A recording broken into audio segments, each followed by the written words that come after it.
Ever since Roswell, New Mexico, 1947, people have been talking about UFO disclosure. With hundreds of unexplained UFO encounters in Project Blue Book, countless eyewitness testimonies by high-ranking military officers, and hundreds of cases of abductions, how come in 2017 we have yet to see any real disclosure?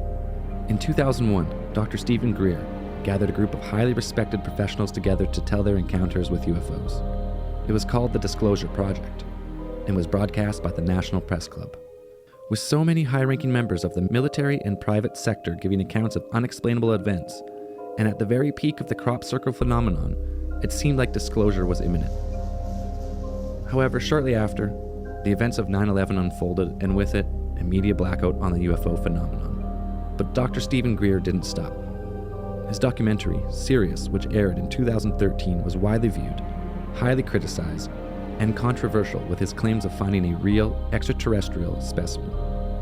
And now, in 2017, we have his newest documentary, Unacknowledged, which expands onto the claims made in Sirius and presents a host of new material. The film is packed with testimonies of eyewitnesses, government insiders who claim ET knowledge, and videos, although grainy, show UFOs.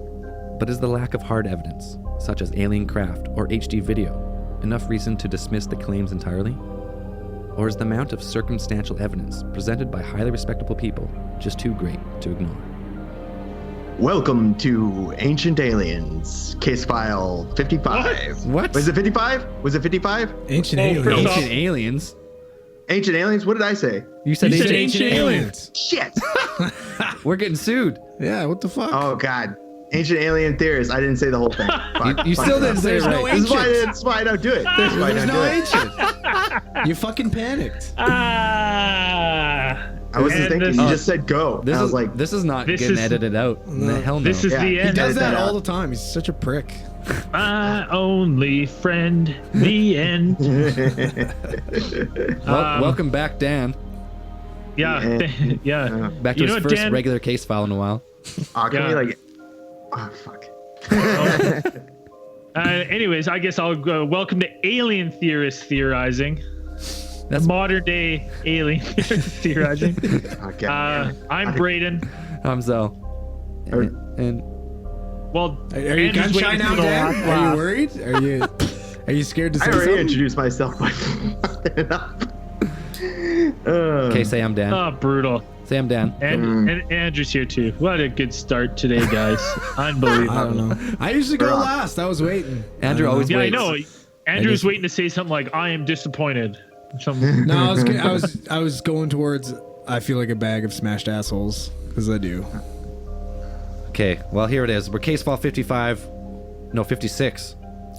Yeah, we're 56. So Sorry. you fucked up I too? fucked it up. Oh my I god. told Dan it was 55. Fuck. You get his abort. This is going downhill. Hold on. Okay, wait, Ryan wait. fucked it up. Yeah. Zelly fucked it up. Re-record. Yeah. I always leave it in, boys. Don't you worry. Okay. Yeah. Oh, Jesus, shit. what a Why, horrible what are we start. even doing here? It's just, What happened tonight? We're off to a stellar start Well, it's today. case I file. think we should It's case file just 56. practice. We should just end this one right just now. call it. And I'm just tapping start out. with case file 57. All right. Skip over. This is the last episode. Just redo Yeah. it. I haven't listened to the Carlwood one yet, but it's on my list now because I couldn't be on it. I was busy. Busy Unfortunately. north of the wall working, Yeah. doing whatever job you do up there. No one even knows. So Yeah, can't tell you.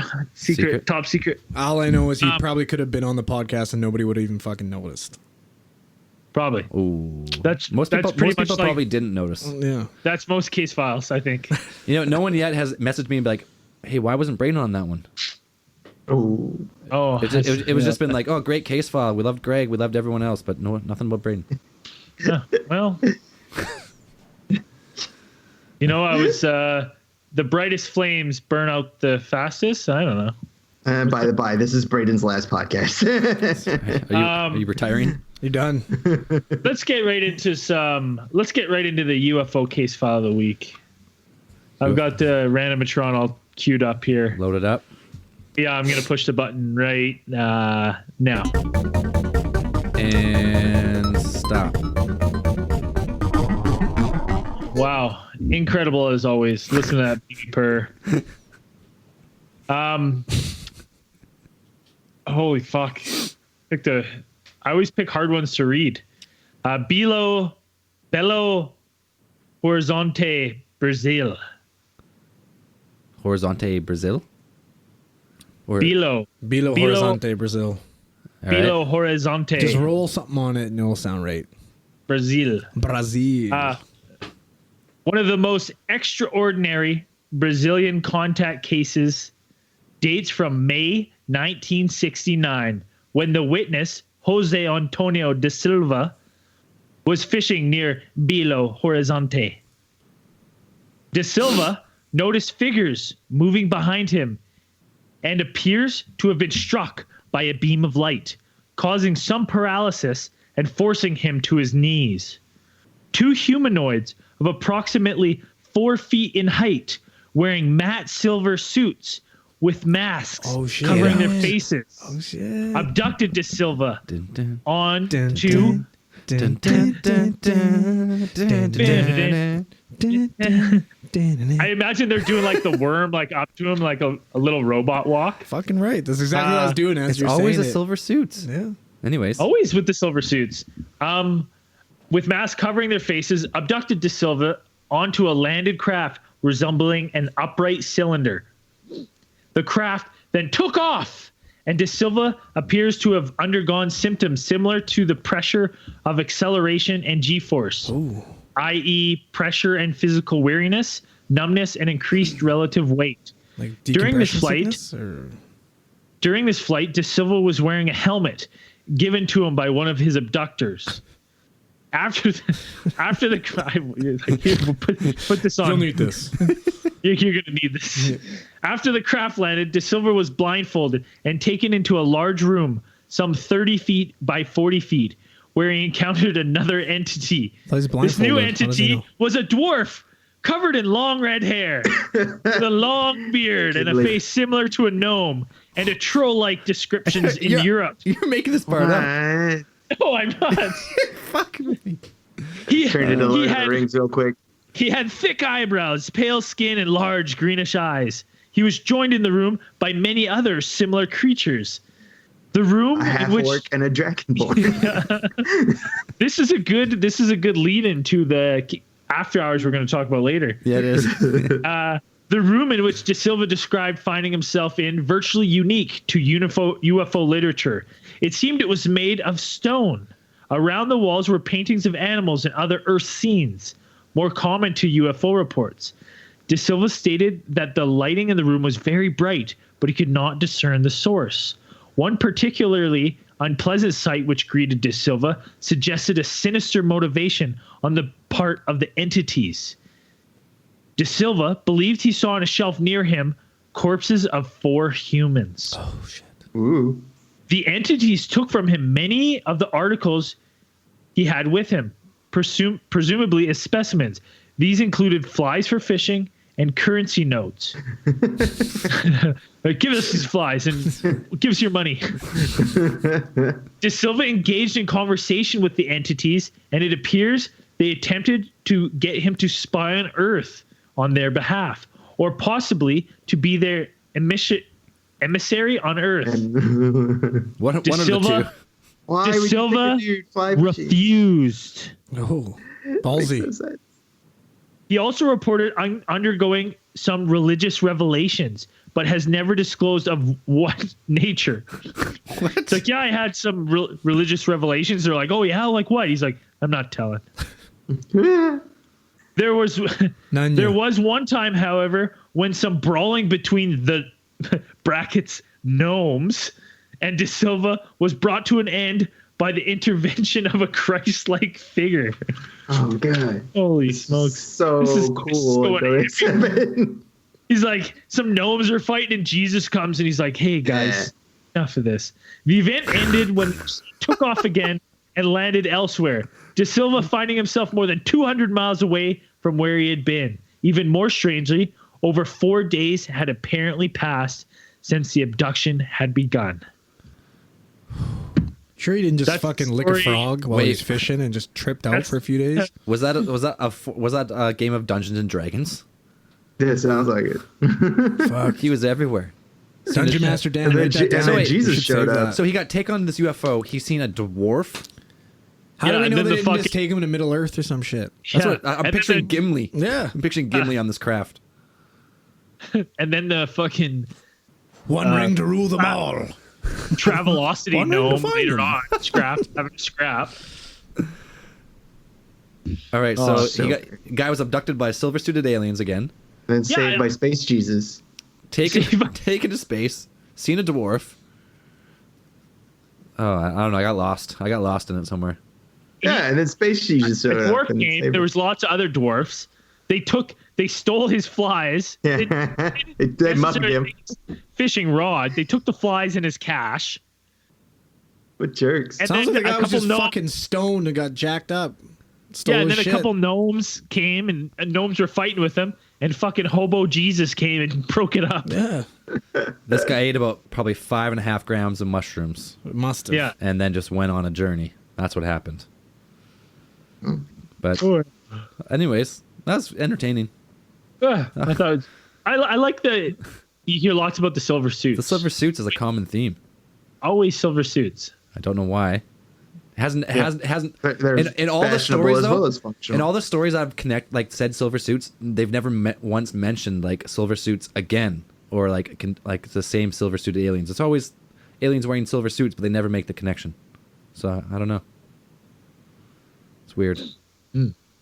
Well, let's move on to some more exciting space news.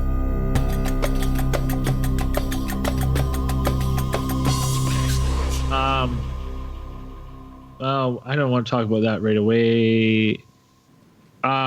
Should we talk about this This right into the SpaceX launch? The supposed SpaceX space. Space Shack. So Space Shack our- slosh. SpaceX? Space Shack slosh. Kind of sounded like Sean Connery. This is honestly I was gonna say Admiral Akbar from. Oh yeah. It's a trap. It's a trap. SpaceX launch. Like our feeds are What? our feeds are blowing up with everyone sending us videos of this supposed rocket launch. I've watched it. It's absolutely incredible to watch because It's so cool. Man. First off, it's not making any kind of rocket like I've seen in the field. This is completely alien. There's like an orb following behind the initial one that's like spinning but following it at the same time and like doing weird pulses. Yeah. Okay. So what they're saying is it's a 2-stage Falcon 9 booster lifted off from Vandenberg Air Force Base, I guess, in California. That was at 8:27 Pacific time. So like, just like 20 minutes ago from when we're this recording is- right now. This is some fresh space news. Yeah, this is like happening as we speak. This is fucking breaking space nudes. Breaking space news. Fuck yeah. It's fucking cool. Um, And yeah, everyone's been tagging us in this video of this. It's some type of. It kind of looks like it has a missile like exhaust on it though, right? But in the exhaust, there's this weird orb. It's like That spinning keeps around. moving and spinning and then it pulsates. And then people have sent us a bunch of pictures of it, like from California, like some of our fans who are down there. And there's pictures with 3 orbs in it, and like clearly 3 orbs in the picture. It's so weird. Like it's to me, like Andrew, you sent me this. You're the first person who sent me this. I broke and that I was shit. like, oh, that's so weird. And then like within 10 minutes, there's reports like, oh, good SpaceX launch, another successful one. I was like, how come I didn't hear about this before? Yeah, it was weird. Yeah, usually I get usually see an update with like, oh, SpaceX X launch this weekend or something, right? Yeah, planning to launch, whatever. Yeah, but it looks so alien compared to like, we're used to the stereotypical like the launches from, why can't I think of the place in Florida there? Cape Canaveral, right? Where you get the big puff, the white straight up, right? This is like going across the sky, which is so weird to me. Yeah, it does look like it's going like horizontal to the horizon almost. Yeah. Like it doesn't look like it's hitting space. It looks like it's going yeah. Because But, man- usually the rocket it'll go straight up off the ground, then it'll slowly drift whatever way it's like leaving the atmosphere, and it'll go out like, but it's not like on a 180 degree, like a perfect, or a 90 degree, like perfect angle with the horizon. It's always up a bit. This one looks weird. Yeah, it's something else. A lot of weird ones. I got to give a quick shout out to, I don't even know how to pronounce, Young Pharaoh on Instagram, and Senpai Saurus. I don't know. But those two guys sent us a bunch of pictures and videos. They're all absolutely awesome. Thank you so much for sending them. And at Kevin's Girl 1984 sent us all these videos and stuff. It's absolutely, I've watched like 10 different videos. It's absolutely spectacular. It's really cool, actually. Yeah, I don't know. It's they're claiming it's a Falcon 9 rocket, Falcon 9 booster, and it's a lofting 10 communication satellites. For Is Elon Musk claiming that that's what it is, or this is on like space.com, where I get a lot of my space news. So yeah, it's saying it's making 10 Iridium Next satellites back in June. Sorry. Also launched the same thing back in June. So this is the second launch of the same thing. So yeah, I don't know. So they should have similar footage from when they launched it the first time. You think so? Yeah, that's a good point, actually. Right? Yeah. Actually, it's pretty funny. Elon Musk 3 hours ago said launch underway, T minus 60 seconds until launch. Then he said, I love Twitter. Then he said 2 hours ago, nuclear alien UFO from North Korea. And he tagged the SpaceX launch. So. That's funny. Yeah. That's pretty much the only space news that like it took over my feed. So that's all I really wanted to talk about. It's fucking cool. I've watched, like I said, 10 videos. If you haven't seen the videos yet, look. The orb behind it, it's so weird to watch. Like, it looks so alien. I wonder what the explanation for the orb is. If they're saying that's just like in the exhaust, like what's causing the orb to like spin and like. Well, okay, I remember we've kind of reviewed 2 other videos like this in the past, and I thought one was some sort of missile. Yeah, that kind of looked like that. It was that Trident rocket or something. I can't remember what they called it. Yeah, that Trident rocket or whatever that left that same kind of blue like hue. Yeah. And then we've looked at that other one where it spiraled like that back orb is, and it was a satellite like losing fuel. I remember that was the claim of that one. Right. Do you remember it was like over Russian skies, and it was like it slowly just spun? But it just looks so alien. Like you want it to be something else so bad. Yep. Anyone got any other space news? No, that's all I wanted to talk about. That's the big one. That was the big one, just because it just happened right now, and like the other stuff, nothing too great. That I think we talked about it a while ago. That Uma coming in. Oumuamua, yeah. Oh yeah. They're looking at it for radio signals and stuff now, just to make sure it's to see if it's alien in nature. Well, yeah, that's what. So that was like 2 weeks ago that they first spotted it. Yeah. And from what I've heard, different accounts now, but what I thought it was that it's now gone. But they were looking for radio signals from it. Yeah, but I don't know what came of that. It's weird that because it was tumbling end over end. It wasn't going like in a straight line like you think a spaceship would. So some people were claiming that it was like, oh, it's definitely an alien spaceship from a different solar system. Like, why would it be tumbling? And it didn't really have an intelligent course. It just kind of just went through. But we have there's some pictures and some people claim that no, that's definitely an alien armada. So stand by. We'll see what happens. That'd be fucking cool though. I'm just end over end rocks, like the least cool way of flying through space. Well, they think they're real alien ships tumbling like that. Yeah, I don't know. Doesn't make sense to me either, but who knows? That's all I had for space news. Sweet. All right, after our horrible intro, disastrous intro. So I don't even actually think we said what we were talking about. I don't think we did either. Anyways, we're talking about pretty much some UFO disclosure. We all watched, or almost all of us watched. I didn't. Dr. Stephen Greer's Unacknowledged, which came out back in April. I've watched it a couple times now, but now with like all these, like you had article in the New York Times saying that the Pentagon had a UFO investigation program to like right now, and the guy came out and blew the whistle on it.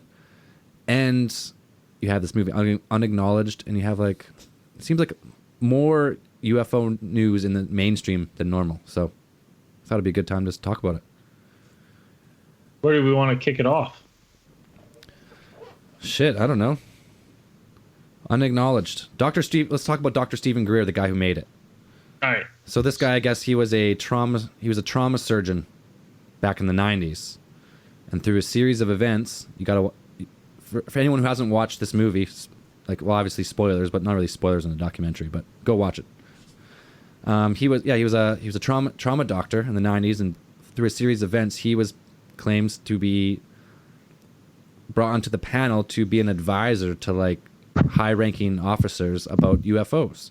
And then in 2001, he gathered like a group of 20 military and Air Force pilots and like officers, and he formed something called the Disclosure Project. And before the National Press Club, which was the most televised and watched event at the National Press Club in history, all these guys went up and gave their testimonials of UFO encounters, either in their spacecraft or as a radar detector or as like an operator of a nuclear base. And they all just go up and like pretty much say like, UFOs are real. These are our accounts. Like obviously I can't say what it is, but it was not anything of our military or any other military we knew of. It flew erratically. It behaved erratically. It like would come in and out of radar. And they're like, we have no fucking idea. And this was back in 2001. And then shortly after this, September 11th happened.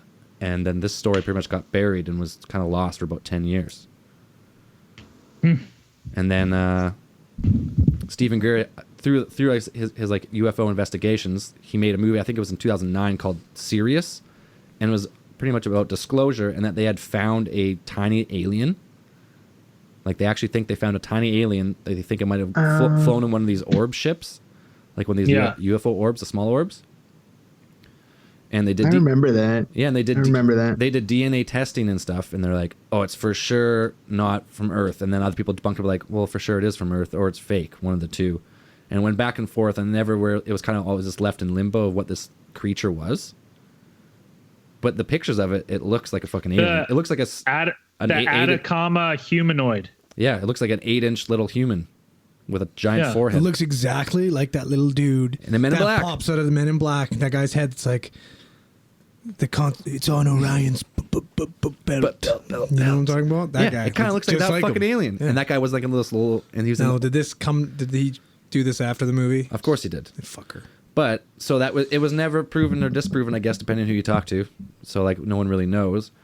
And then in 2016, he started getting all his facts together for this new documentary called Unacknowledged, and it's just like it's a big cluster of all these UFO researchers and for like eyewitnesses and all this stuff giving their accounts and pretty much saying that UFOs are real. They've been coming here for a long time. There's astronauts on there giving their accounts, and it's crazy that you have astronauts that are like the one guy, I can't remember his name now, was the sixth man on the moon or whatever. Well, there's been numerous astronauts. We're talking about, yeah, but the guy who walked on the moon. I can't remember his name now. I just watched it, and he's just like, yeah, there's bases on the backside. There's like towers, and like radar looking dishes. Yeah, I have heard that before. I can't actually pull up to which astronaut it is, but it's been like Edgar Mitchell, Brian O'Leary, Neil Armstrong, Buzz Aldrin, Gordon Cooper, like all these guys who have been in space or been on the moon. A lot of them, some of them say they believe in UFOs, but they haven't seen one. And some say like legit UFOs up there and bases on the moon. And I think was it Buzz Aldrin who said that there's the monolith on Mars, Mars's moon. He's like, when people find out that, they're gonna be like, who the fuck put that there? You're like, he's also 1,000 years old. That's probably senile, so I don't know. But that's what I mean. Like with stuff like this, like how do you like? Apparently, that little alien that he claims he found has been proven to be a human fetus. Sure. I mean, that's super weird, but he's packing around a little fetus. Hey, check this out. It's a pretty weird head for a fetus, though. You guys want to see this alien? Little fucking fetus. That's fucked. You can't do that. You can't have a fetus in your pocket. It's fucking. That's little Voldemort. That's exactly what I was thinking about. Little fetus under the fucking train station bench. Nagini. Fuck. ass head. Fucking fetus. Ugh. I'm looking at that little structure of the Mars monolith. It's casting a shadow. Actually, it's super fucking weird. Well, like just he said it. Like a lot of astronauts have said weird shit about space, and everyone's like, nah. Yeah. Nah. Why trust the guys that have been there? Right. So I don't know. It's just It's absolutely mind blowing that guys like this will say stuff like that, and everyone's just kind of like, man. Well, the one creepy thing I thought is they got that one audio recording of what was supposedly like Neil Armstrong like talking to Mission Control, and he's like, "Oh, we've got visitors again," and then Mission Control is just like, okay."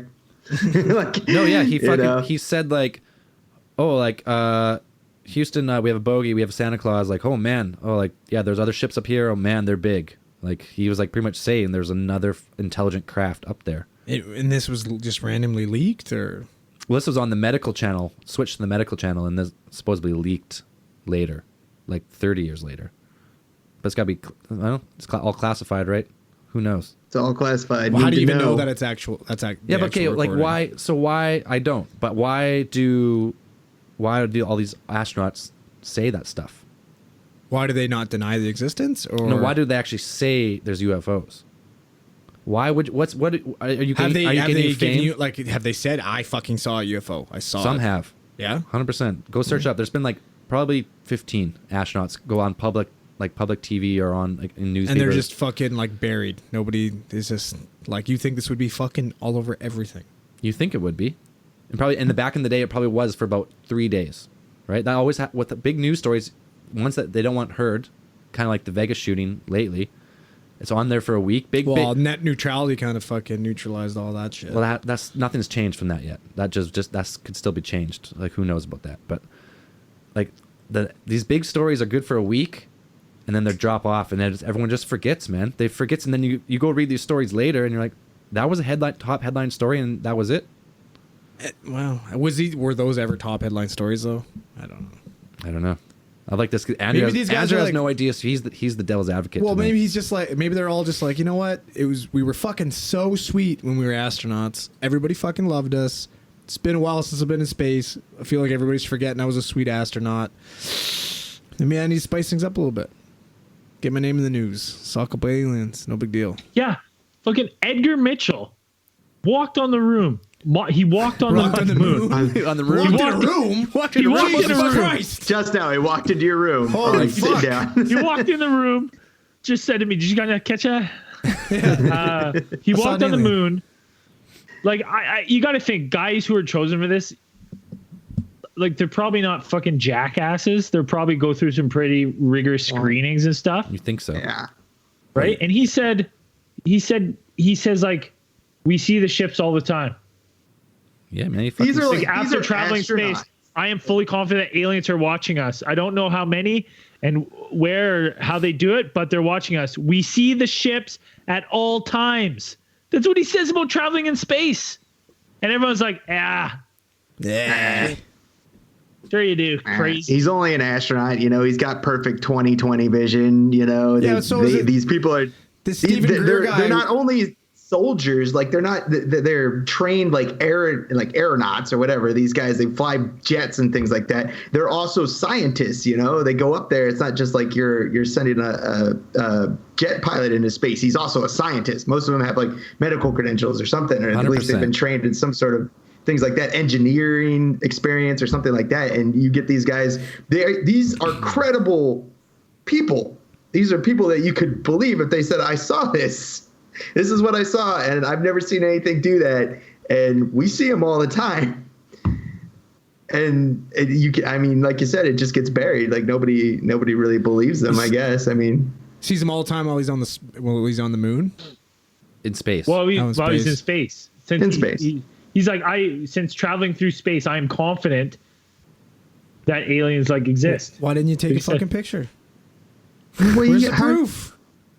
That is the age-old question, right? Well, it's like, you know, they don't carry their iPhones on them when they're. Oh, no, listen, I could take a picture of this, but you know what? I'm an astronaut and I'm really credible, so I'm just gonna, they're gonna take my word for it. It's fine. No, I want to see some fucking proof. I don't buy it. What about all the videos from the space station that show intelligent craft? You ever watched them? No. Where are they? On fucking buried YouTube videos? You could watch them live. There's been a lot of live ones. I don't know. You can't there's too small of a thing. You can't actually see a ship, so you never know. What? Just use some deductive reasoning. If there's these astronauts and they're in space and they come back and they're like, there's UFOs. They don't get any money or fame from it. So what they put their thing on the line. Their career on the line to say like, hey man, it's UFOs. Well, obviously they haven't done that to put their career on hold because nothing fucking happened with it. Like it's always 25 years classified, right? Your clearance. Not always. I don't know if that's actually. There's always like a classified period after you leave those programs, right? Where you legally can't talk about it, or you go to jail. So they don't say anything for 25 years. So when they're like 55, 60, when they're retired, these guys come out and talk about it. So it's either they're all doing it for money. So there's only two options. You're all doing it for money and fame, and to get recognition for something that is not real, or they're all like, there's something weird up there, and we don't know what it is. And now this is a staggering amount. Like out of the percentage of everybody who's been to space, there's a staggering amount of these people now saying that I've definitively seen. What's a staggering amount? Well, that's what I'm wondering. I'm asking you. Like, what's the percentage do you think? What would you say? I don't have a... Let's say out of 50 people went to space, how many people are saying, I fucking... Let's say there's been 100 in space. Yeah. I don't know if it's been more or less. I don't know. Maybe 100 seems right. 15 astronauts, so 15%. Is that too? Yeah, no, that's pretty high, isn't it? I wouldn't, yeah, and I wouldn't say that all of the astronauts are going to see this stuff because it's like, they're doing stuff up there. There's maintenance tasks and things. Their attention's not going to be like staring out at space all the time. I mean, I'm sure they just like kind of ignore it. But if you happen to like look outside at one point and they catch something that's, it's like catching a shooting star. It's not everybody's going to see it, maybe like 5%. I don't know how many people. It's like 15% of people in the world have like seen UFOs or something like that. I mean, it doesn't seem like that much, but it's a lot of people. Well, if you're in space, say you're in space and you're flying around in the satellite or like on the ISS or you're on the ship and you're traveling at like 20,000 kilometers an hour almost, right? Yeah. But you're only doing over a certain like path, right? You can only see that. You can't see that far, so you can really not going to see like the whole sky. So if there's like a UFO flying, the chances of you actually maybe seeing it are maybe pretty low. And it's not like they have windows all over the place. Yeah, they have tiny little windows. So the chances of that, and then the chances of always seeing them out there seem pretty slim to me. But listen, Buddy's saying you always see them. 6 of 12 men who have walked on the moon have come forward saying they believe and have seen aliens. And that's not including Buzz Aldrin or Neil Armstrong. So that's like 8. That would be 8. Yeah. And those two guys those Buzz Aldrin didn't even really go to the moon. Yeah, maybe they didn't. Maybe it's all a sham. Right? Maybe the Earth is flat. No. Let's not go there. No. And that's a hard no from the crew here. Anyways, that's just one of the points of the video. Is like, there's the astronauts on, like the quotes of the astronauts, and the astronauts, they're like video testimonies. But man, there must be like 20 or 30 guys on that video that are all saying it, and that's probably a very small percentage of the actual whole military. But that's only the ones who've come forward. Maybe some of the ones are like, there's no point. You either ruin your career or you're mocked and ridiculed. Yeah, most of the people who like see these things, I mean, in the documentary, they get into it, and it's really cool. Where they have a lot of guys come on, and it's like I mean, I was in the military, and it's if somebody tells you to do something, or you didn't, or like they're like you didn't see that, and it's like, okay, I won't say anything. It's like, don't say that, or you're gonna get me in trouble. I'm like, okay, I won't say anything. So you have these things. They said they had one incident where they were tracking an object that was flying at incredible speeds, like covered the east coast of the United States from like Maine to Virginia, like Norfolk, Virginia, in like a couple seconds. And they're saying it could be anywhere it wanted to. And they had these line of like radar bases along the east coast, like tracking it. And then they just told by their superiors, like, just forget it. Don't say anything. And you do. It's like most of them are low-level guys. It's like they don't want to put their pension at risk, or if these guys are career military, like you don't want to say anything that'll get anybody in trouble or get you in trouble or things like that. It's just like you just pretend it didn't happen, or you'd be like, oh, it was a drill. Right. kind of that kind of thing. So now, in the movie, it talks about how it's like kept so secret, and they go down to like that deep state, like kind of like culture of secrecy or whatever that they're building or they built so far. Yeah. Do you think you can explain that kind of, Dan, like with a military background, like how like stuff can get fragmented and like separated and hidden in so many different avenues that's impossible to find like the whole truth? Yeah, they get into it.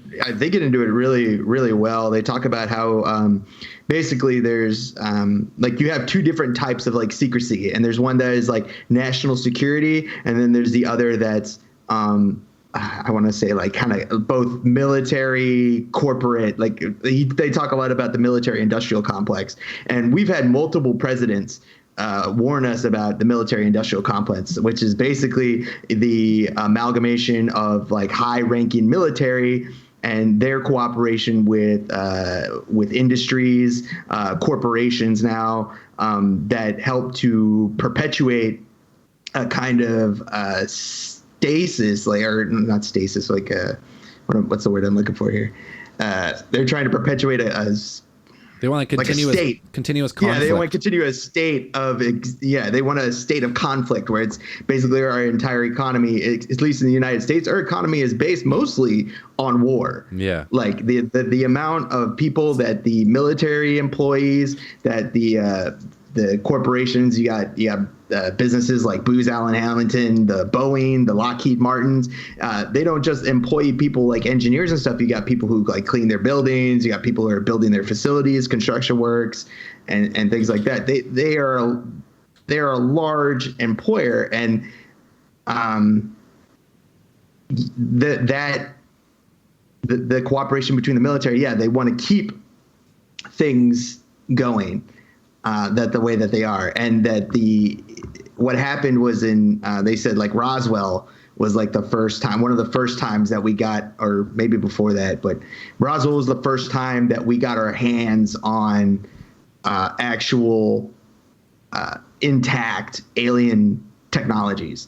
And when that happened, that these technologies, when they were they were broken down and people started to understand them and how they worked, and that the scientists realized that, okay, we have here, they told the people who were in charge of it, you had your military uppers and stuff like that, and probably, corporate people who are working with, rocket development, or those people who worked in those companies, these Boeing companies and things like that.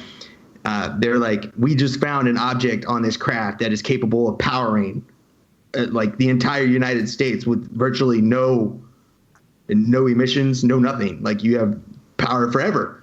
Yeah. The companies were like, no, we don't want that getting out. And it's the same thing that they do. You see a lot with people who have patent, and you've seen it through people like Tesla. Like whenever the military or the government finds something that's not going to make them money, those corporations that are not going to make them money, they shut it down. They're like, no, we will take that, forget about it. And we will suppress that information and just keep it the way that it's going now, because we're making the money. Those people who control those complexes, the people who are in charge, they don't let the secrets get out. You don't inform the people who you think would know about it, like your presidents. Like the presidents wouldn't know about UFOs because they wouldn't tell them. Nobody will tell them because it's like, this is a need to know information. It's above top secret. It's you're a temporary employee. Yeah. You're only in power for 4 to maybe 8 years. You have minimum influence. Like, why would you tell somebody like President Trump, who's only won by like a slim margin? It's like you're elected to your position. You're influenced by the public. That's you. But we are the complex. Like we're going to be here for life. These people who are in these things, we're going to be here a long time. They're career politicians, but they're behind the scenes, right? So they're always in that position of power, and they don't. The only way like capitalism works is you got to keep the economy growing. So you can't take away all these like military industries, because if you do, 30% of the economy will collapse pretty quickly. Yeah, capitalism works on the idea that there is disparity, that there is always going to be supply demand, and it's like you almost have to keep inequality for capitalism to work. And some people are saying that's like the rise of like neoliberalism. It's basically that this is what is happening now. You have a lot of deregulation and things like that, and these companies are gaining more power in the way that they're structuring. I mean, you have things like the Disney Fox merger, which is pretty big, and it's just like these companies are coming in to control more and more of media outlets and things like that they don't already control. Oh, fuck! We all know what Disney's about. Yeah, fucking Disney. Fucking Disney. They always come up. Yeah, but see, I already know now. I listened to Tom DeLonge. He told me that Roswell has all to do with the Nazis, so I know this now. So I can call bullshit on all that. Tom DeLonge. There's nobody that knows science more than a fucking rock star. Okay, fuck yeah. The guy's a fucking rock star. He knows what he's talking about. Right? I'm pretty sure, like, if there were, at least the documentary implies that people were saying that we had contact not with extraterrestrials, but maybe extraterrestrial technology, and that during World War II, like Hitler was big into that stuff and building these craft that mimicked or some part of the extraterrestrial technology that they had somehow gotten their hands on. Well, their technology was fucking light years ahead of ours. They were. Yeah, it really didn't make sense. All that kind of stuff. You know what I mean? It did make sense, yeah. No, they were so fucking far ahead of us and everybody else that it just, like, you know what I mean? How, like, what, are they just smarter out there? I don't understand. Well, that's where the conspiracy is, that they found ET technology either from an ET source, or they found, like, I don't know, ancient plans or an ancient craft or whatever it was, and they reverse engineered it before. Yeah. And because at the end of the war, if they were just developing the Glocka, right? Supposedly. Yeah, that was towards the end. Yeah. And if they would have got that, like that technology mastered, then no one would have stood a chance. If these craft were flying across the Atlantic in and then I guess that kind of ties into like Paperclip and shit like that, right? Like that's why they recruited these fucking guys, and that's why they needed their help to create Steve Rogers, the super soldier. Yeah, Bernard von Braun, the guy who was in charge of like the V2 development of the V2 rocket, this guy who pretty much put U.S. into space. Was brought over during Operation Paperclip, and they've said that he has claimed on multiple occasions that we have had contact with extraterrestrials. We know they're out there, and it's like we have technology to build stuff to go beyond, but we can't do it. It's just that the government won't let us. I don't know if he mentioned the government, but he says he's like he knows we're not alone.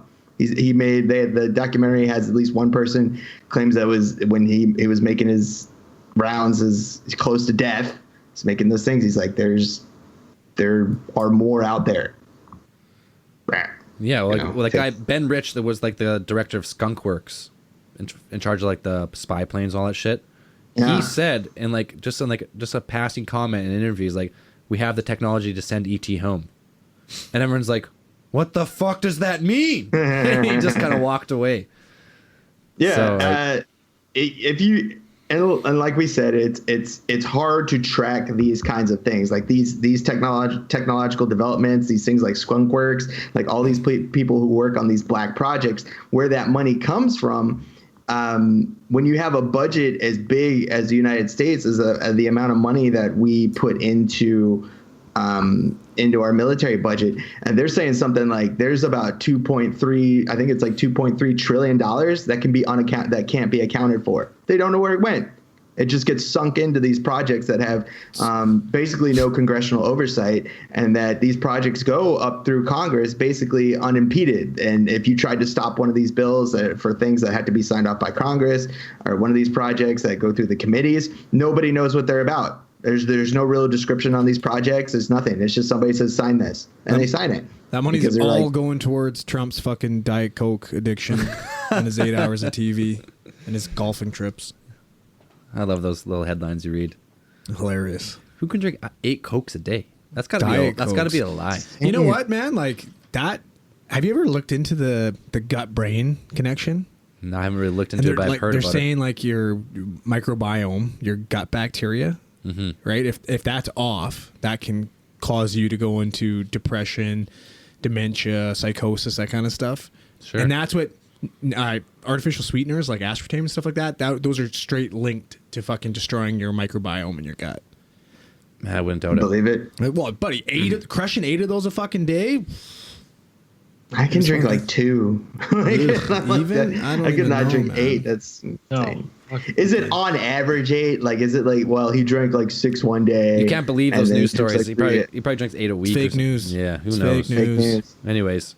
Oh, but that's the fake news thing. That's also part of the military industrial complex, because the documentary Unacknowledged makes a point of mentioning that he was it Dr. Greer? Yeah. Had printed out reports that were disclosed by, I think it was the CIA, and they said that they have plants, they have people in every national news outlet, every underlined. He mentions this underlined. They show you a picture of it.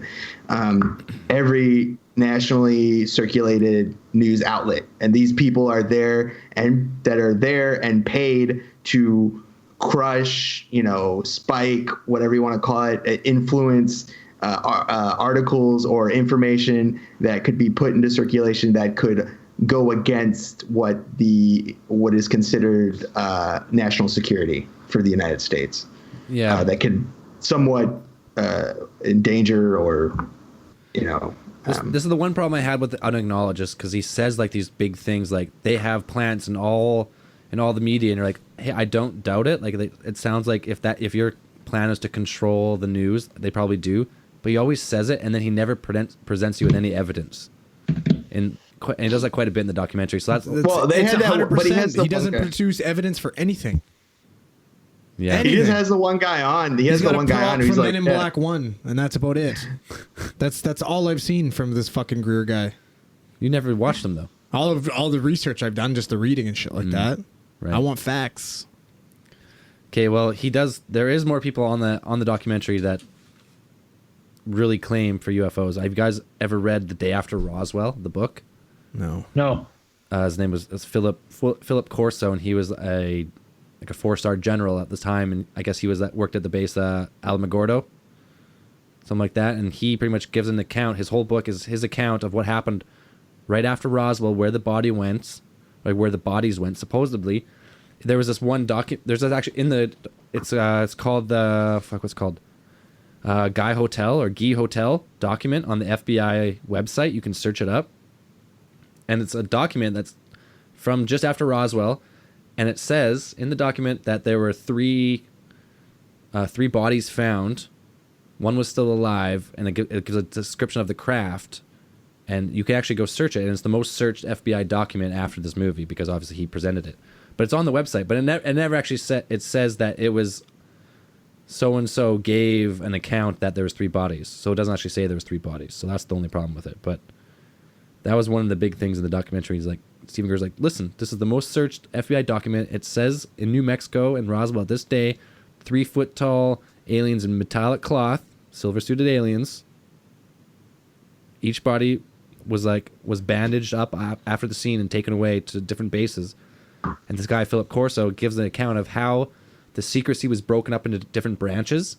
And one branch knew about the craft, and one branch knew about the bodies, and they each were responsible for a different portion of the technology.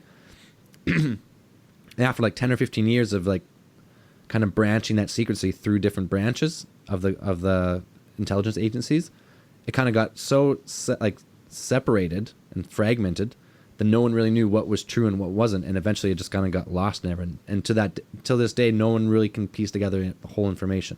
That's pretty much what this guy was saying in his book. Okay. Anyone there? Hello? I don't know. Yeah. For me, like, can one of these fucking ufologists, or whatever the hell they're called, like, they're coming with all this information, and you really, like, I really do. I want to buy in. I want to believe them. And then they, you buy in, you find some stuff you like, and then you do a little bit more scroll, and then you get an invite to come sit down and meditate with him with aliens for fucking 2 G's. Like, no, man, I can't. I just don't buy this shit. Like, is there any one of these fuckers that don't want to try and make money off you? That's a good question. You know what I mean? And that's what just wrecks it for me. So you're jumping right to that? You're jumping right to the negative part of Steve Greer? I'm a hater. I can't help it. So I don't know if you guys know this, but Stephen Greer is head of CSETI, and it's like a conscious search for extraterrestrial intelligence or something. And they get together in groups, and you can pay Dr. Stephen Greer an undetermined amount of money. I can't remember if it was 1,800 or 2,200 or something like that. But there's a whole bunch of accounts of people. You can go there, and he says like they go and they all meditate, and then UFOs will show up, and he claims that he gets videotapes, but he's never presented any evidence from his thing. At the Joshua Tree. And supposedly that the people who go, I don't know this for sure at all, but the people who go are supposed to sign a non-disclosure agreement saying whatever they witnessed and talked about they cannot share with the public. So then there's really no like good information coming out of these CSETI meditation programs. So people are just saying like he's just using it for money. For money, yeah, because if you say it's fake, he can sue you. Yeah, which is kind of shit. It kind of like seems like a point where like he started out legit, and then he's seen the dollar signs again. Well, I think the Disclosure Project was. I think that was legit. Like getting all these people together with all these like firsthand accounts, and like just talking to the press. That's the way to go. You don't present it in a documentary. You just talk to the press and make them let them make their own decisions. But unfortunately, it was so overshadowed with 9/11 that you got lost like instantly. So is anybody trying to shut this guy down? Nope. So guess not. So nobody's trying to paint him as a pedo like Romanchuk or whatever the fuck his name is? As far as I found, no one's trying to paint him as a pedo. Bill Belichick? Yeah. Steve Romanchuk or whatever the fuck his name is. I wonder if we can. I wonder how much it is. To go to CSETI? Yeah. Well, only one of us could go then. Yeah, that's fine. Sweet. Because I'm really like go to a CSETI and really get the inside scoop. But we probably couldn't. Well, yeah. We probably couldn't podcast. We have to sign the agreement. We're getting sued. Yeah. But I'm saying that we could talk about our experience, and I'm sure there's a way around getting sued, and we could just. Okay, well, let's look into the CSETI. See, because I know they do them in Vancouver sometimes. That's the closest one. So we'll look into it because you read all this cool stuff. You're like, oh, this guy's for disclosure. He's got all these guys behind him, and then you read something like he's charging people and making them sign agreements. You're like, that doesn't sound right. So yeah, like why not? If you're doing this stuff, keep everything above board, right? If he could really meditate and bring fucking aliens out here, he should be broadcasting that shit for everybody to see. Say, hey, look, I can. You know what I mean? Like it's stupid. That doesn't make sense. It's dumb. You change the world by doing this. I'm fucking Dr. Greer. I invite the rest of the alien theorists out to this field, and we meditate, and I film it, and I got the mics going, and we talk about it, and we bring in a UFO, we film it in HD, 4K, or 8K, whatever kind of good camera we have, and we're like, listen, world, we did it. Here's a fucking real UFO. Yeah, and I'm going to mix up some really good, special flavored fucking Kool-Aid. We're all going to drink that shit, and we're going to go somewhere. But yeah, like you think, like if you really are for a full disclosure, you present every finding. He's not for full disclosure. Yeah. He's making you sign a non-disclosure agreement. That's what I mean. Bullshit. But his movies are pushing for full disclosure. Yeah. Right. Yeah. How do you watch his movies? Are they out for free or are they? Yeah, they're for free. Oh. They're on Netflix. There's no advertisement or anything. Oh, it's on Netflix. Netflix. Oh, okay. Yeah. There you go. So it's not free. Well, he's making money off his movies, is he not? Well, like if you think about it, say you're a researcher and you're trying to break a story. We live in a world where you need money, so you should. He's got money. He's an ex-fucking Emerge doc. I'm just saying, like, if this is something he's truly passionate about. Well, this is a bad argument you're making. Everyone, if you try and present a topic, if you're trying to get it out to people, you have to at least make enough money to live, so you can work to try and get it out. He's probably got enough money to live off. I'm not saying he doesn't. I'm just saying that's a bad argument to say, like, just because he's making some money. I don't know. There's nobody like. There's people out there every day fighting for what they believe in and trying to prove the world and every other fucking aspect other than UFOs. You know what I mean? Like it's all these ones that we're hearing and discussing. It's all lucrative, man. These guys are all making bank.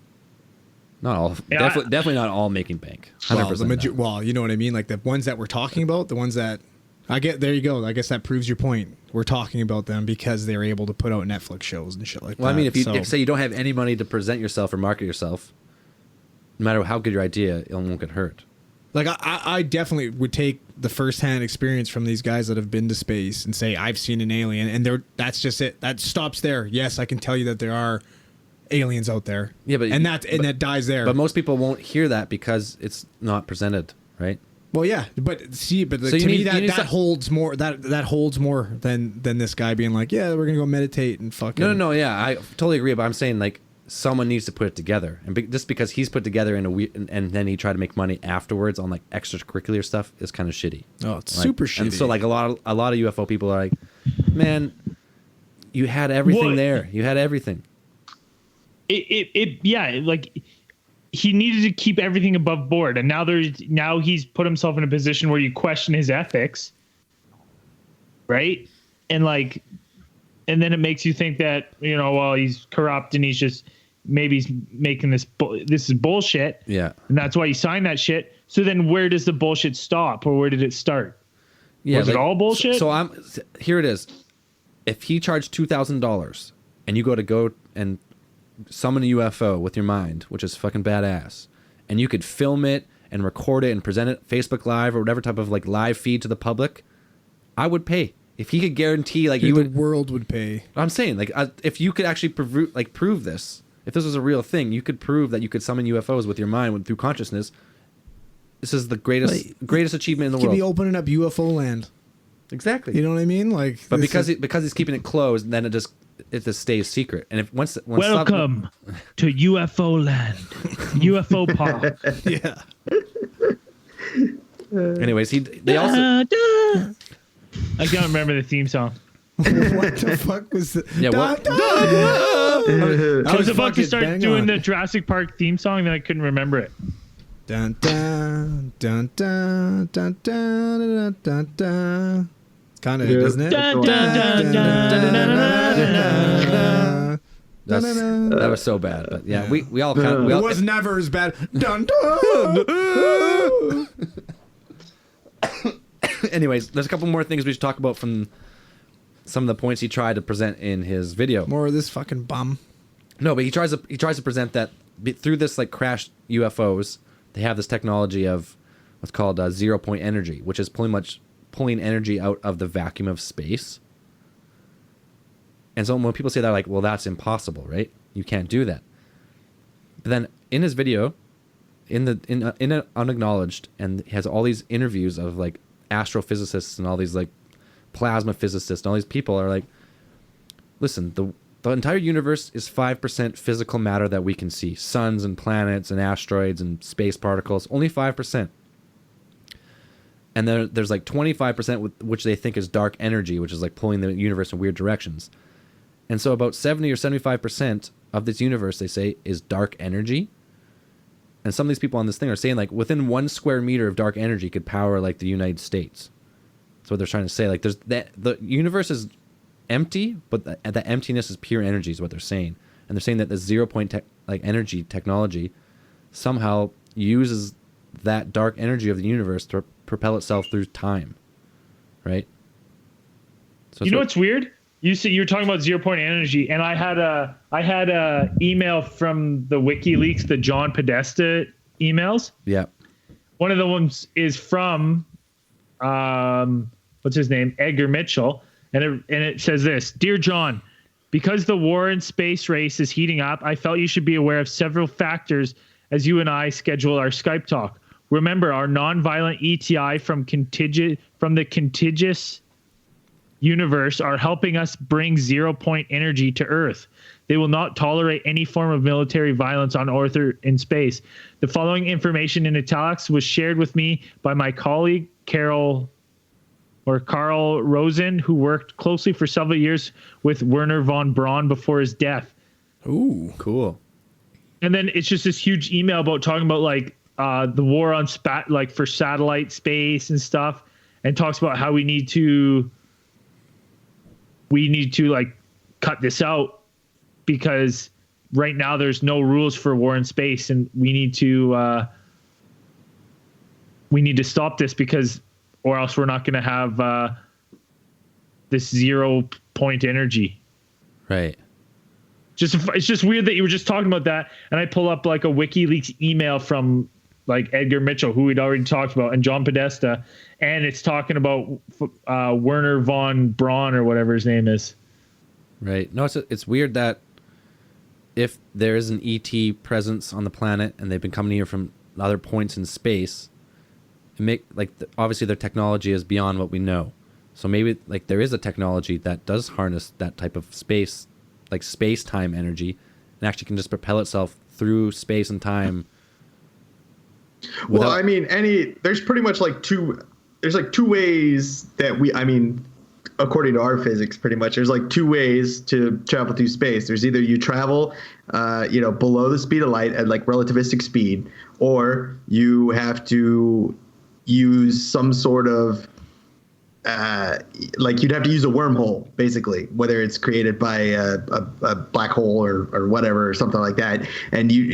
Or you could produce one, or you could find one that naturally occurs, which I don't think we found one that'd be crazy, and you would need so much energy, like the energy from a black hole or like a couple stars or something, like to produce like an artificial wormhole. So if they harness this 0 point energy, like you would need some sort of type of alternative energy source that's this powerful to be able to travel through space, right, and that fast, like there's no.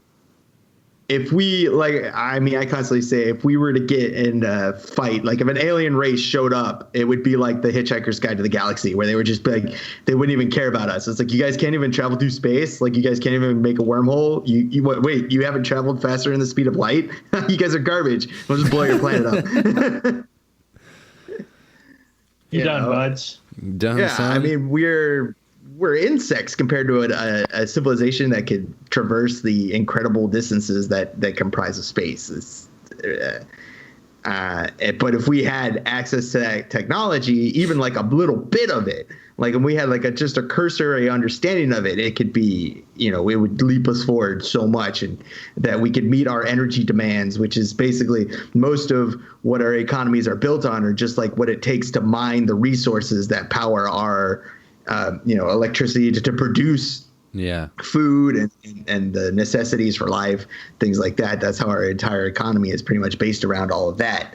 So if we had like free energy and it costs nothing to produce these things that we use for normal life, or be able to light our homes or light and heat our homes, produce food, things like that. If we could do that, like, we'd be fine. There'd be no disparity. And there's where, those people, those, whatever you want to call them, shadowy people that sit behind the curtains that may or may not be controlling our society.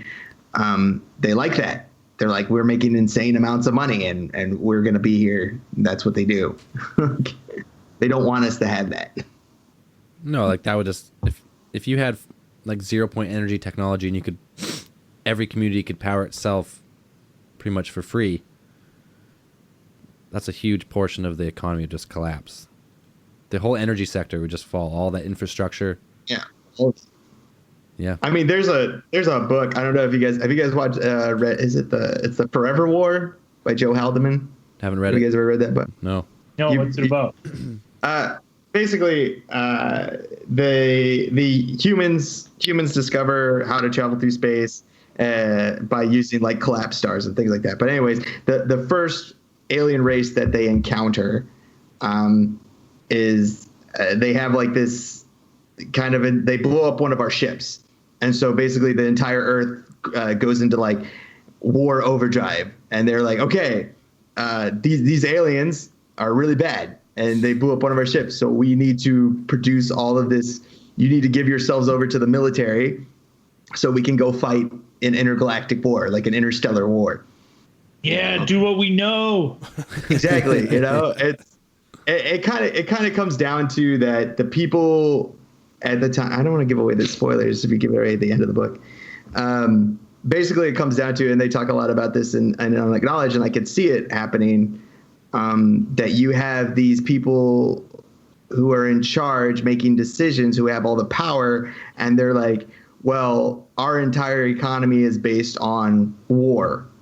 And if we need an enemy that we can focus that on. If we don't have an enemy, our entire civilization, or the way that they have structured civilization, collapses. I mean, look at the Roman Empire. Once they had nobody left to fight, they fall in on themselves. You need to have that eternal conflict. You need to have that way to focus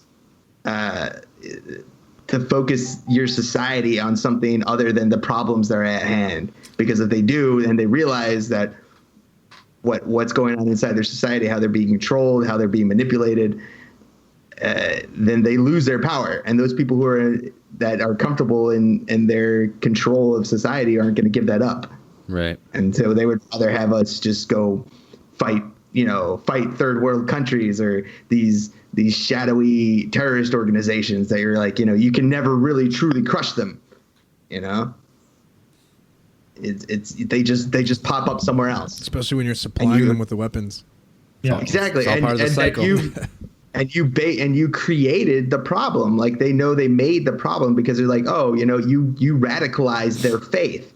And you can't destroy faith. You can't destroy an idea. Yeah. As soon as it's gone, if you kill somebody who is, if you kill anybody in like that, those kind of faith-based, these terrorist organizations, they automatically become a martyr, and it just self-perpetuates. They just keep going. You can't stop. You can't really ever end it. And the companies that are producing the Humvees, the building the guns, building these things. I mean, even Eisenhower.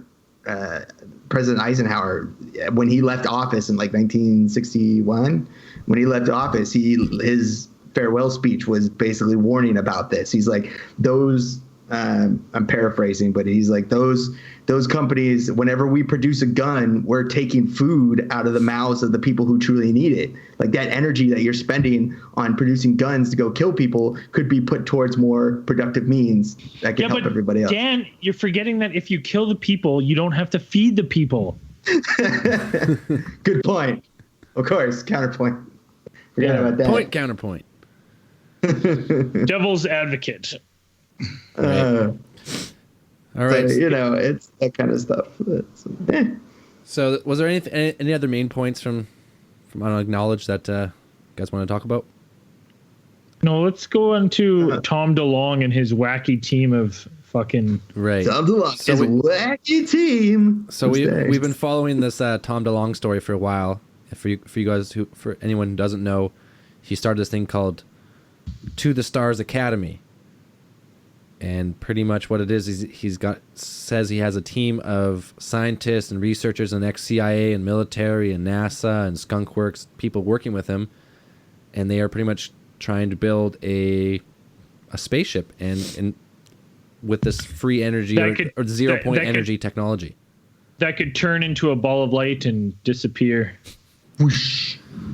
And pretty much their mission is pretty much to give these creative next generation scientists and thinkers an avenue to explore their ideas.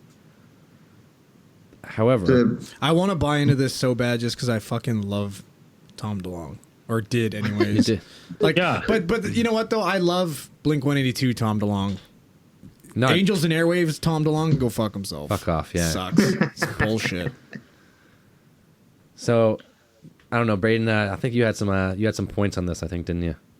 Well, I was so excited. Like, I went to the web page after. Oh, what the fuck? Oh, there we go. Sorry, as I opened the web page where I was looking up stuff, it played an ad. I was so excited. I watched the like little clip on his To the Stars fucking web page. Yeah. Hooked. I was like, oh man, this is insane, right? Like, this is so cool. And then like 3 minutes into this 4.5-minute video, it's like what we're planning to do. And it's talking about all these drives and stuff and this. And then it's like, and we're going to make movies and t-shirts and like a film production company. And I was like, wait, what? Like, why the fuck are you doing that? Because he's been kicked out of Blink-182. He's got nothing else to do now. So then I was like, so that kind of like that popped my interest. So then I typed in like To the Stars Academy scam and started looking in. So right now, like, you can buy common stocks. Like, that's what they're asking you to give $200, and you can buy common only in the States. I was like, only in the States. I was like, you know what, $200? I maybe extra $200. I might buy one share just in case. You might get a T-shirt. No one put any money into this. It's absolutely a scam. We're all being duped. That's bullshit. It has nothing. It's no Tom, research and development. So it's this company to the fucking Stars Academy in Science is like it's whatever, it's in the United States Securities and Exchange Commission where it's like filed. You think that with what they're selling, the primary standard industrial classification code would be something along the lines of research and development, or, you know, engineering or something cool. Services, motion picture and videotape production. So it's essentially a movie company making movies. So I'm like, well, so they didn't register as like a science technology company. It's movies. No. Entertainment. No, it's a movie and production company. Why would they though? Like, why would you even with his even with Secret Machines or whatever the fuck it's called? Like, the everything that's done in that book, it was all hit. Like, he didn't do any research. It's just years of him coming up with shit. You know what I mean? Like, and he bases the whole reason why he's got the insight on all this information is because somebody high up read his fucking book and was like, oh, let's.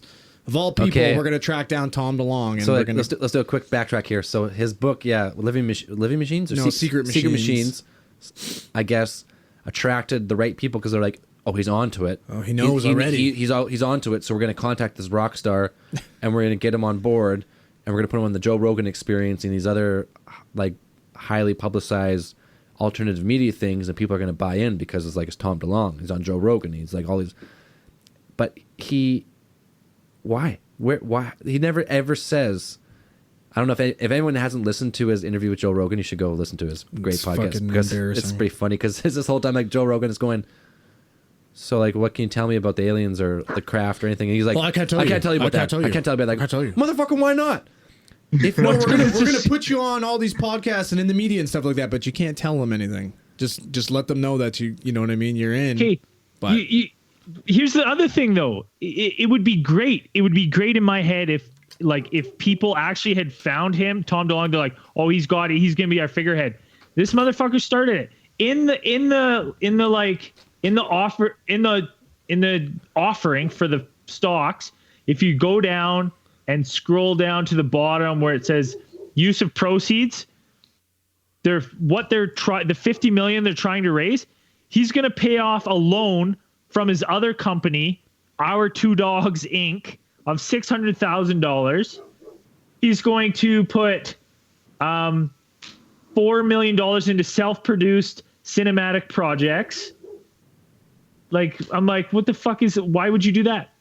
Then, not only that, he's also gets in the contract, he's going to make $100,000 every year, no matter what. Even if they don't make money.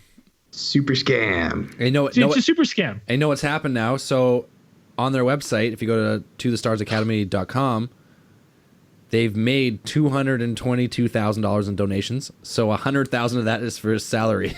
It's for his salary. Right off boom. This year, he gets $100,000.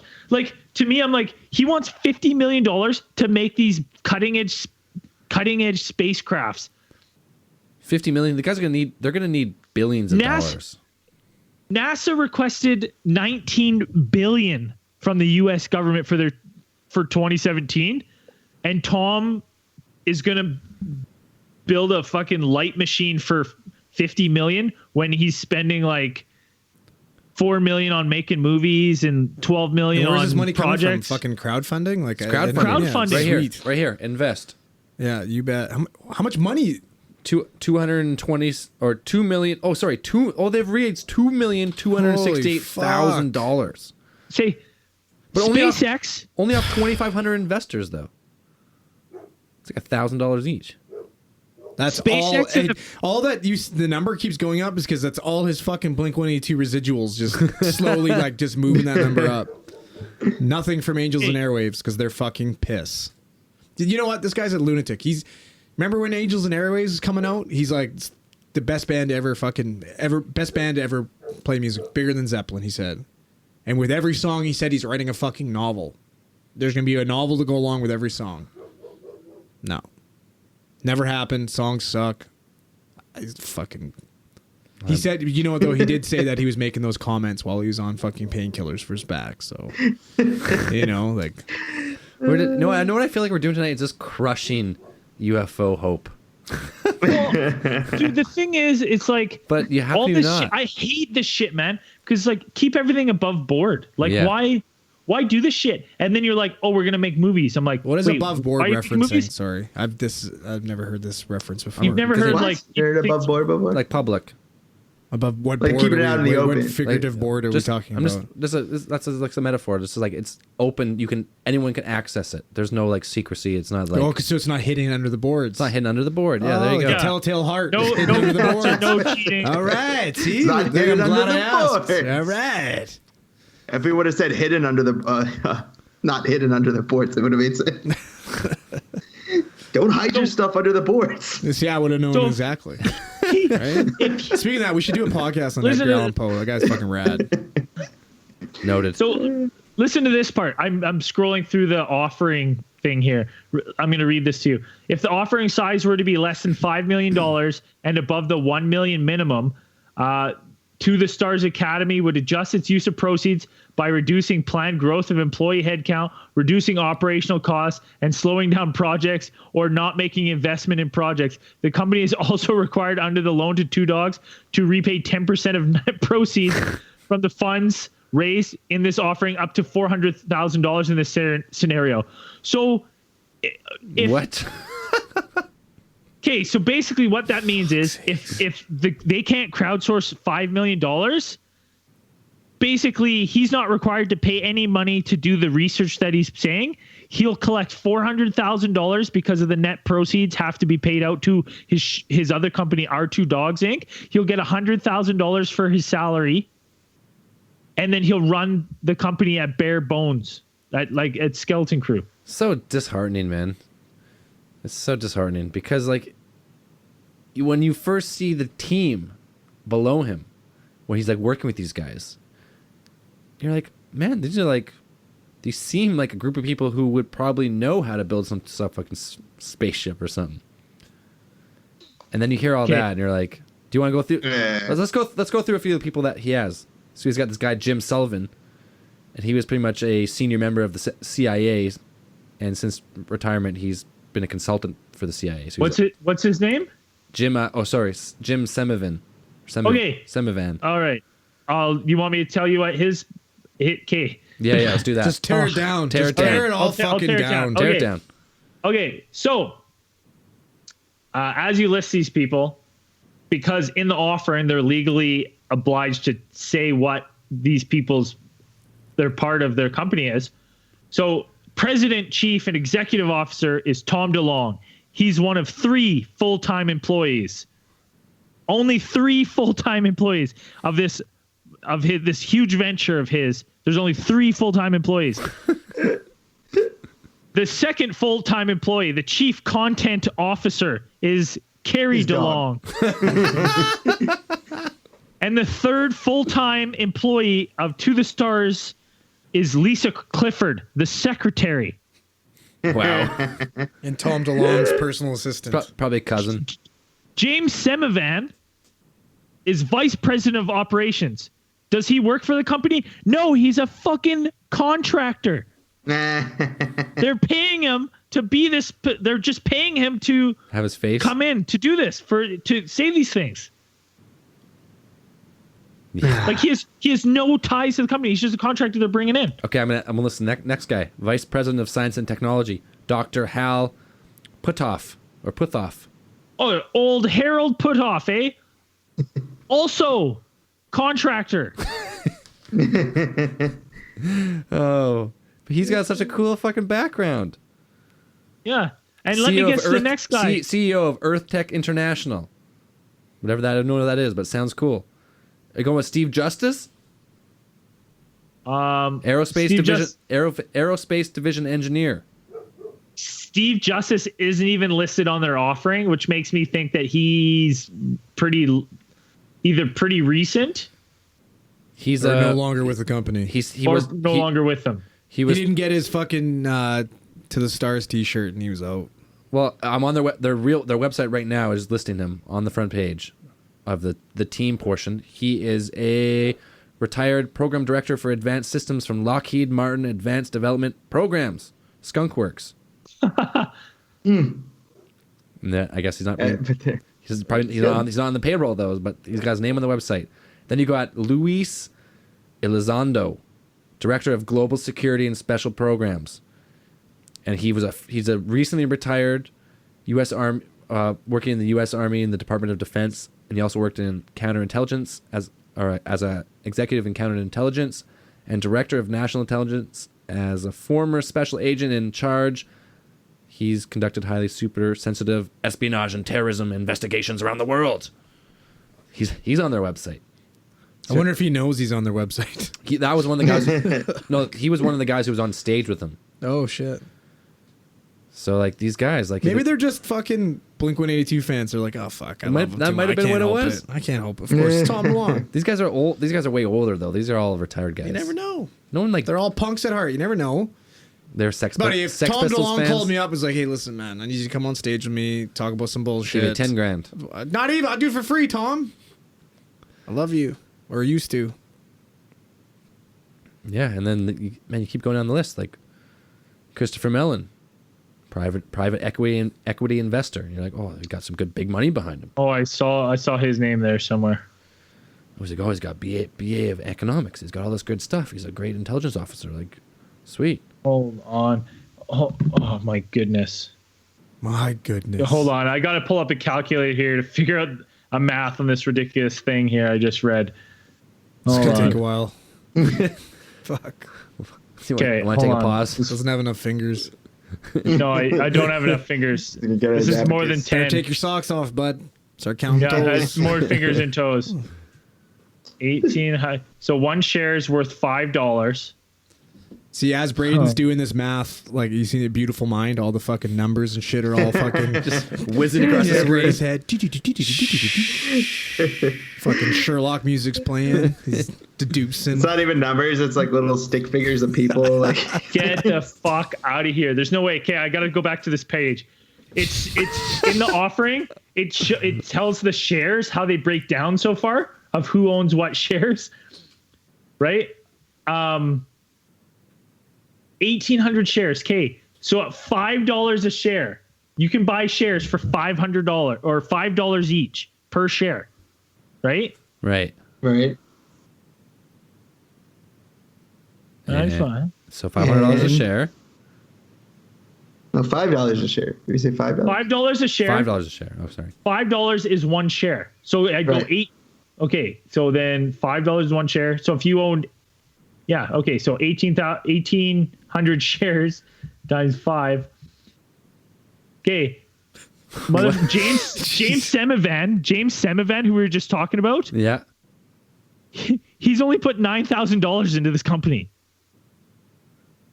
He put 9,000 in. That's it. That's still more than I thought he would have. What's his guaranteed ROI? ROI? Does it say how much he's supposed to get back? I can't see it on this, but between him and Harold E. Putoff, they've only put in $18,000. Wow. That's it. That costs less than the music studio here. Well, let's say you put your name. Tom's comes up to you and he says, "Hey, put your name on this." Right? Like I'll give you give me $18,000, but I'm gonna get $100,000 in royalty from this crowdfunding thing, and I'll give you 20 G's cash, cover your initial investment. Right. Right, like you do whatever you fucking want. Anyways, okay, well. Yeah, man, let's start something like this.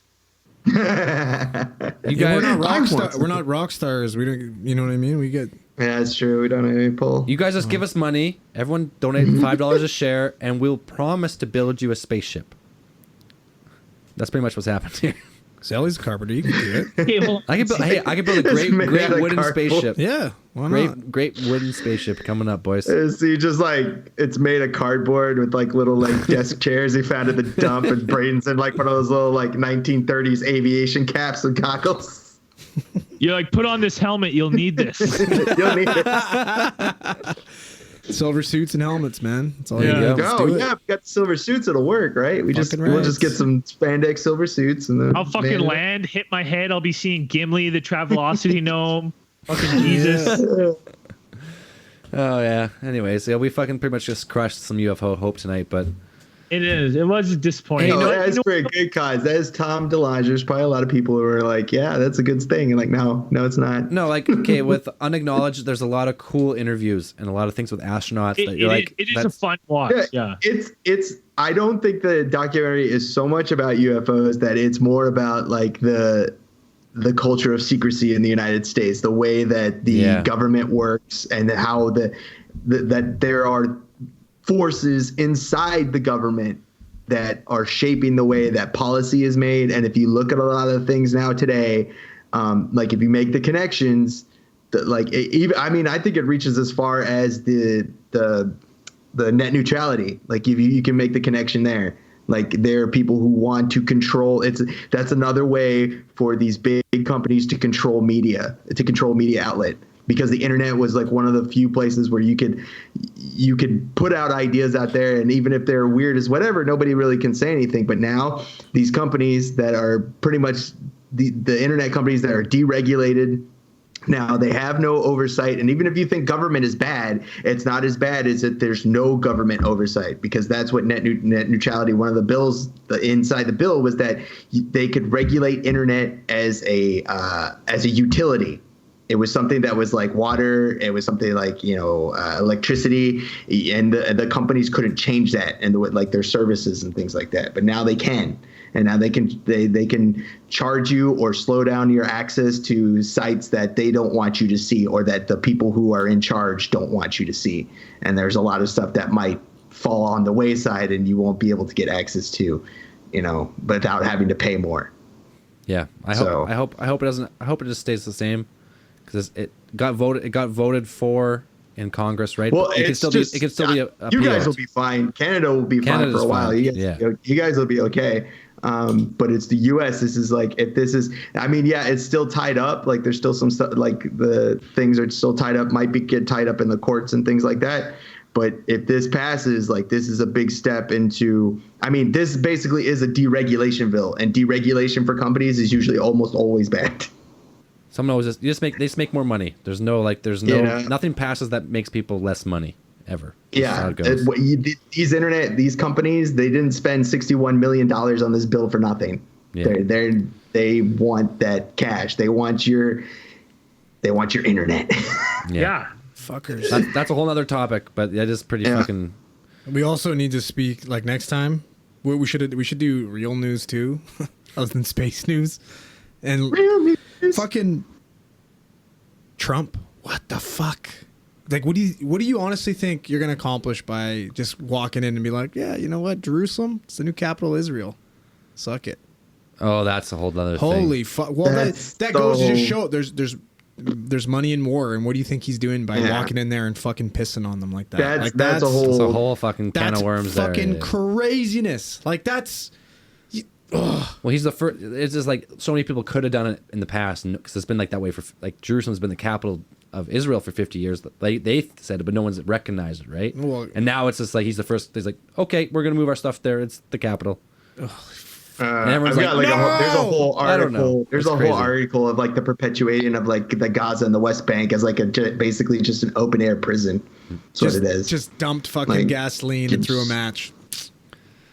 Yeah, it's just that's just over there is just so different. Well, it's crazy. It's already is destabilized as fucking possible, and then you just went in there and made things worse. Like, it's a 50-year war. Somebody's making money. Well, people making bombs are making money. Well, we find the states backs all. They give all the weapons to Israel, right? So Israel's now got to beef up their defenses. Oh, fuck. The U.S. is always. Like we are always going to be perpetually screwed over there as long as we don't, because like I said, like if you read a lot of the academic articles and stuff about what people have seen over in like those West Bank settlements and things like that, and the Gaza Strip, it's terrible. And they're like, this is the U.S. is basically encouraging, we don't measure the way that the United States measures like the human rights that these people have. these people in the West Bank, they're basically they are ruled over by Israel. I'm not going super nutso, but I'm just saying that the way the policy is drawn up is that these people are not officially citizens. They're not Israelis, and they're not considered citizens on their own. They almost have no self-autonomy. They have no self-governance. It's basically just prison. Like, they're all just kept there. And that Israel is constantly trying to set up settlements inside, and most of these settlements, they would work well if they worked in areas that were not predominantly Palestinian, that these people were already. But a lot of these people who go into these settlements are super religious, and they put their settlements right in the middle of like the historically important parts of the Gaza Strip, West Bank, and things like that, and it automatically creates an atmosphere of like harassment, and it keeps things going. Yeah. And that Israel is happy to see that happen. I think that's one of the topics I think we should bring on an expert who like really researched, because it's so insane over. It's real tied up. You got someone? There's a lot. A buddy of mine I used to work with in Karamias. He's working in Van now. He's gone down the rabbit hole. He's got fucking all these crazy fake names, and he's always on Twitter. Let's get him on, because he's got a couple. Like, he used to volunteer out in the Gaza Strip and stuff like that as a medic, and he's got some really good friends that are still there, still working, and he gets the inside scoop. Crazy. Yeah. He'd be cool to have on. Does he have anything hidden under the boards? Oh yeah, lots. Too much probably. Okay, let's wrap this one up. We got to get some after hours business. Okay, let's read some podcast reviews, because it's been a few. Yeah. So 10-4. My phone died, so it's all you know. I had it's them all open me. too. I was gonna say we should read like 5. But I don't want to read 5. No. Okay, I'll read a few, because I think we got like 6 or 7 that we can read. So we'll save some. Here, for the I got next one up right now. Do you? Yeah. I really like listening to that Andrew guy's voice. It's really sexy, and he's really intelligent, and just want to say thank you to him for being part of the podcast. Holy fuck! Was that written by Mr. Colonna? yeah. You hear that, Tron? You should write me a fucking review just for your boy. I'd like that. I don't get the joke, but it sounds funny. You know my buddy Tyrone, don't you? I don't know Mr. Colonna, though. That's his fucking handle. That's guy's fucking Instagram famous. Oh, okay. Oh, he's getting a shout out on. He's gonna love it.